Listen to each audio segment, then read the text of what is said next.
मनुस्मृति के द्वितीय अध्याय के अध्ययन के क्रम में आज हम श्लोक संख्या 30 और उसके आगे के श्लोकों का अनुवाद एवं व्याख्या पढ़ेंगे। श्लोक संख्या 30 से पूर्व जो श्लोक संख्या 29 है, इसमें जात कर्म संस्कार के विषय में बताया था कि नाल छेदन से पूर्व बालक का जात कर्म संस्कार किया जाना चाहिए और इसमें मंत्र के साथ बालक को सुवर्ण, मधु तथा घृत का प्राशन कराया जाना चाहिए, ऐसी विधि है। ये श्लोक संख्या 29 में बताया गया। श्लोक संख्या 30 बालक के नामकरण के विषय में है। इसमें जो श्लोक है वो इस प्रकार है। नामधेयं दशम्यां तु द्वादश्यां वास्य कार्येत पुण्ये तिथौ मुहूर्ते वा नक्षत्रे वा गुणान्विते। मनु कहते हैं कि बालक का जो नामकरण संस्कार है वो 10वें या 12वें दिन करना चाहिए अथवा किसी भी पुण्यतिथि, पुण्य नक्षत्र या प्रशस्त गुण वाले नक्षत्र में भी किया जा सकता है। ये इसका सार है। इसका अन्वय देखिए श्लोक का। अस्य दशम्यां द्वादश्यां पुण्यतिथौ मुहूर्ते गुणान्विते वा नक्षत्रे नामधेयं कारयेत। तो यहाँ जो मुख्य वाक्य है इसे देखिए, अस्य नामधेयं कारयेत। मिल गया आपको? जो इस सामने व्हाइट बोर्ड है इसमें देखिए, दूसरे चरण में द्वादश्यां वास्य लिखा है, यहाँ से अस्य नामधेयं कारयेत, इसका नामकरण संस्कार किया जाए।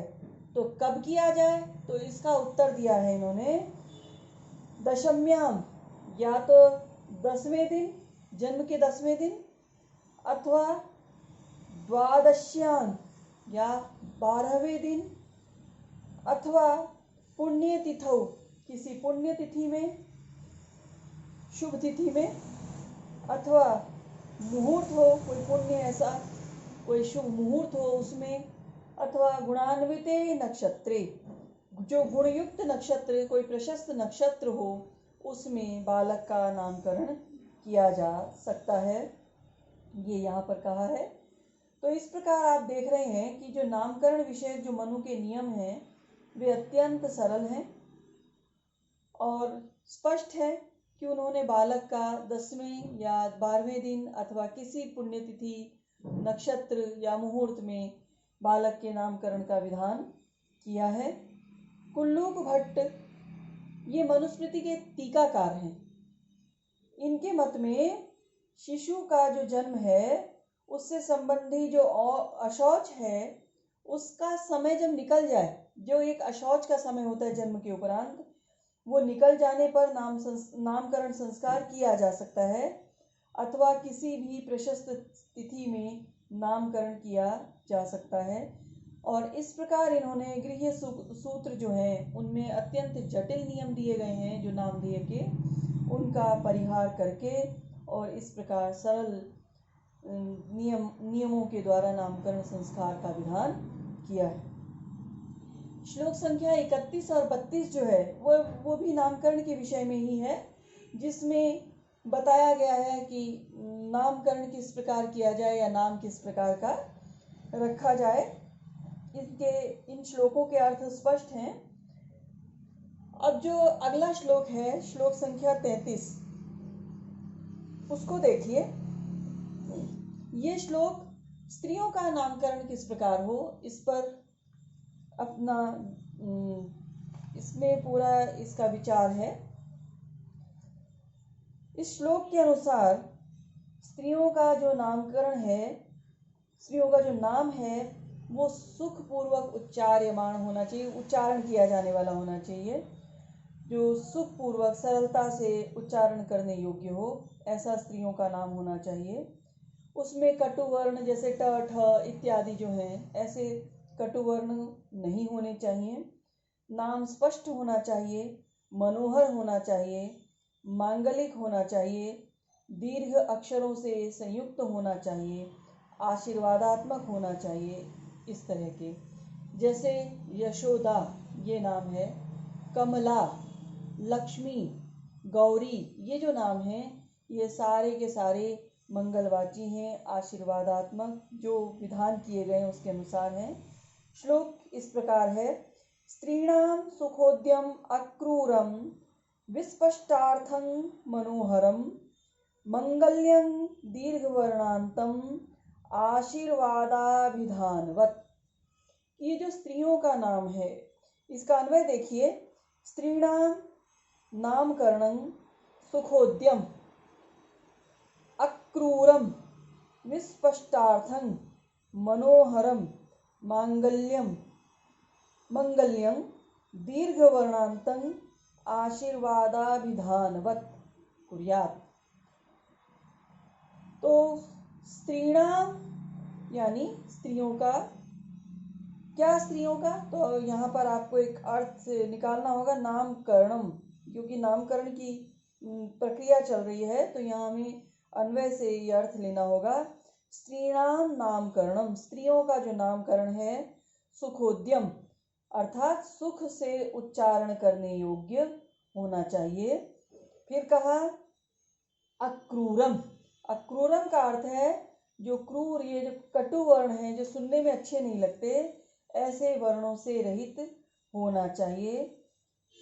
विस्पष्टार्थम, जिनका अर्थ स्पष्ट हो ऐसा होना चाहिए। मनोहरम, जो मन को हरने वाला हो ऐसा नाम होना चाहिए। मंगल्यम, मंगल प्रशस्त होना चाहिए, मंगल युक्त होना चाहिए।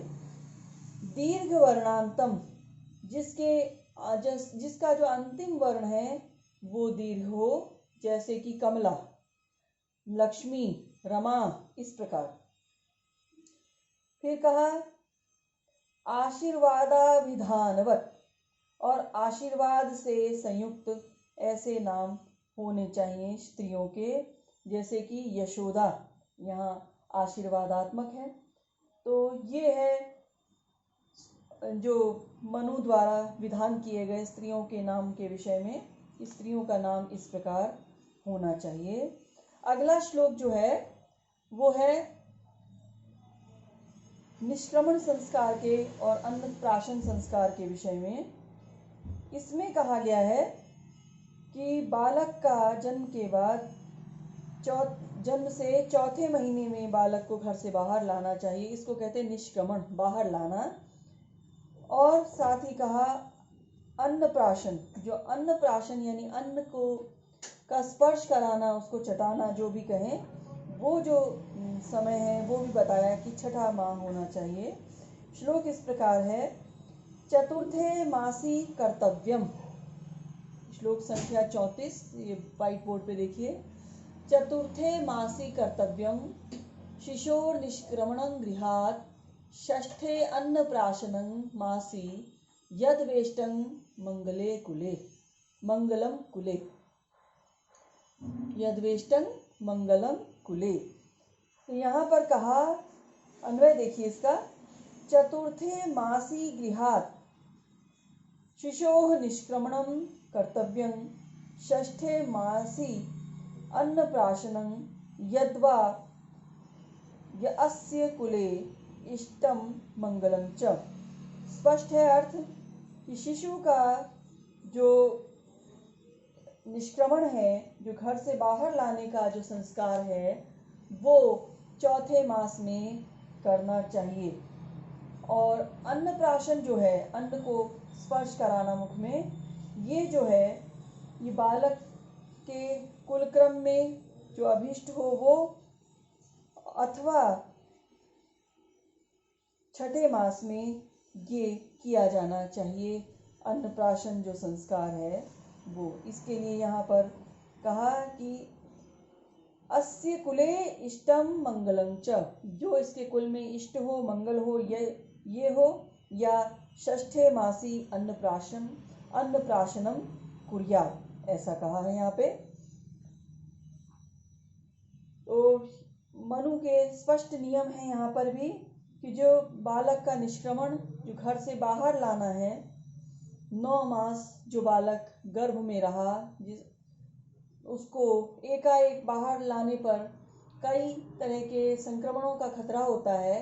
तो इसलिए उसको ध्यान में रखते हुए ये संस्कार विधान किया गया है, जिससे कि उसकी आयु बढ़े, उसका स्वास्थ्य अच्छा हो, इस दृष्टि से ये संस्कार किया जाता है। तो इसीलिए मनु ने चौथे माह में जो है निष्क्रमण को बताया है और छठे माह में उसका अन्नप्राशन कहा है। और जो कुल परंपरा अनुसारी हो, मंगलकारी हो, वैसा करना चाहिए। टीकाकार जो कुल्लुक भट्ट हैं, जो मनुस्मृति के टीकाकार हैं, उनके अनुसार उन्होंने यम स्मृति का एक उदाहरण दिया है कि यम स्मृति के अनुसार तृतीय मास में सूर्य दर्शन किया जाना चाहिए। ततः तृतीय कर्तव्यम, ये पंक्ति है यम स्मृति में, ततः तृतीय कर्तव्यम मासी सूर्यस्य दर्शनम, ततः तृतीय कर्तव्यम मासी सूर्यस्य दर्शनम, अर्थात तृतीय महीने में सूर्य का दर्शन किया जाना चाहिए। ये श्लोक संख्या 34 है। श्लोक संख्या 35 ये चूड़ाकर्म संस्कार के विषय में है। और चूड़ाकर्म संस्कार में जो मनु कहते हैं कि जो द्विजातियों का जो चूड़ाकर्म संस्कार पहले अथवा तीसरे वर्ष में धर्म की दृष्टि से तथा वेद की आज्ञा अनुसार करना चाहिए। श्लोक इस प्रकार है, चूड़ाकर्म द्विजाति नाम, अंतिम श्लोक है ये इस बोर्ड पर, चूड़ाकर्म द्विजाति नाम सर्वेषामेव धर्मतः प्रथमे अब्दे तृतीये वा कर्तव्यम श्रुति प्रेरणात्। इसका अन्वय देखिए, सर्वेषाम एव द्विजाति नाम चूड़ाकर्म प्रथमे अब्दे तृतीये वा धर्मतः श्रुति प्रेरणात् कर्तव्यम। इसका अर्थ है कि चूड़ाकर्म द्विजाति नाम, द्विजातियों का जो चूड़ाकर्म नामक संस्कार है वो कैसे किया जाना चाहिए। तो कहा प्रथमे अब्दे तृतीये वा, या तो पहले ही वर्ष में अथवा तीसरे वर्ष में, अर्थात ये जो ऑड ईयर जिसको कहेंगे विषम जो वर्ष है उसमें किया जाना चाहिए। फिर कहा कि ये जो संस्कार है धर्म की दृष्टि से तो धर्मतः और श्रुति प्रेरणात् वेद की दृष्टि की आज्ञा अनुसार किया जाना चाहिए। यानी धर्म शास्त्रों में क्या विधान है और वेद में किस प्रकार की विधान दिए हैं उसके अनुसार ये चूड़ाकर्म संस्कार किया जाना चाहिए। चूड़ाकर्म को मुंडन संस्कार भी कहा जाता है। इसके लिए एक मंत्र है, ये कहा जाता है कि इस मंत्र का उच्चारण करते हुए संस्कार किया जाना चाहिए। मंत्र इस प्रकार है, यत्र बाणा संपतन्ते कुमाराः विशिखा इव। ये जो मंत्र है इसके अनुसार यह संस्कार किया जाना चाहिए। अथवा यदि ये नहीं हो तो जैसा जिसका कुल धर्म है उसके अनुसार यह संस्कार किया जाना चाहिए। मंत्र पूर्वक अथवा कुल धर्मानुसार दोनों में ही विकल्प हैं, दोनों ही अनुसार से यह मुंडन संस्कार किया जा सकता है। और ये जो आशुलायन सुगृह्य सूत्र है इसमें भी तीसरे वर्ष में अथवा कुल धर्मानुसार मुंडन संस्कार या चूड़ाकर्म संस्कार करने के निर्देश दिए गए हैं। तो ये है आपके नामकरण संस्कार और निष्क्रमण संस्कार, अन्नप्राशन संस्कार और चूड़ाकर्म संस्कार। तो ये 4 संस्कार हैं। इनके विषय में आप नोट्स तैयार कीजिए। मनुस्मृति के अनुसार ये संस्कार बताए गए हैं। यूँ तो संस्कारों का विधान बहुत विस्तृत है, बृहद है, किंतु संक्षेप में यदि मनुस्मृति के अनुसार आपको संस्कार लिखने हों तो इस प्रकार से आपको लिखना होगा। धन्यवाद। और ये असाइनमेंट आप तैयार कर लीजिए। जैसे ही आपको असाइनमेंट मिले आप उसे लिख के दिखाइए। उसके अंक निर्धारित किए गए हैं। धन्यवाद।